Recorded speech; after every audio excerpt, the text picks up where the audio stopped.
All right, so today we're making a quick video about this Squier Classic Vibe 60's Jazzmaster. It's a pretty cool guitar.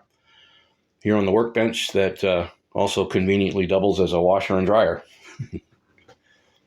So today we're discussing the topic of damage to the thimble that the bridge goes down into. So what had happened is I got this guitar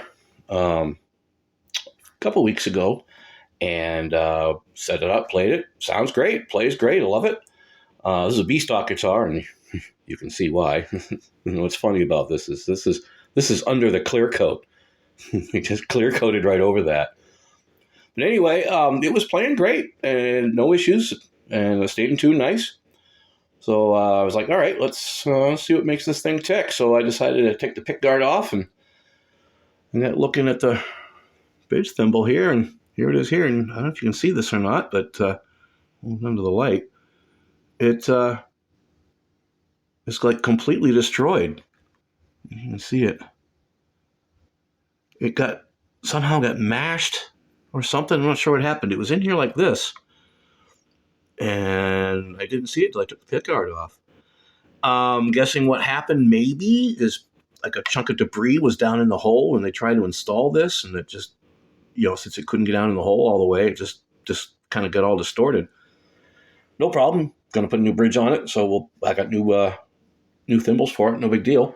The problem is that it deformed the hole, and it deformed the hole to the point where it shoved this back wall of the hole back this way. It created a little divot and then a little ridge. It's like it dimpled and dented the wood. And so what I wound up doing to try and fix it, and it wound up working, is I used a utility knife blade, and I just came in this way, and I just kind of scraped it down. Less shadowing here in a second. And I just kind of scraped it down. I went the other way to avoid, try to avoid dragging the scratches out here or anything. It's my guitar, so I wasn't worried about putting a scratch in it, and that's pretty much why. Use this just to level that ridge down, to expose some bare wood. And then I used the edge of this thing, the point and a knife edge, to just sort of dig the paint out that was in that divot. And just dug that out of there and got it down to some bare wood. And then I used this stuff here, this Elmer's Pro Bond wood filler. And I used that to fill in around here. And what I did, I used a 11/32 drill bit, and I put that down in the hole, and I filled in. I just built up a big mound of that wood filler around the base of this drill bit, and slowly turned it while I was doing that, and kind of stood here for a few minutes and waited, turning this drill bit, waiting for this to kind of set up. And once it did, I slowly pulled this drill bit out, and it reformed this hole pretty well. It's nice and straight, and it should be nice and firm enough to hold the new thimbles in place.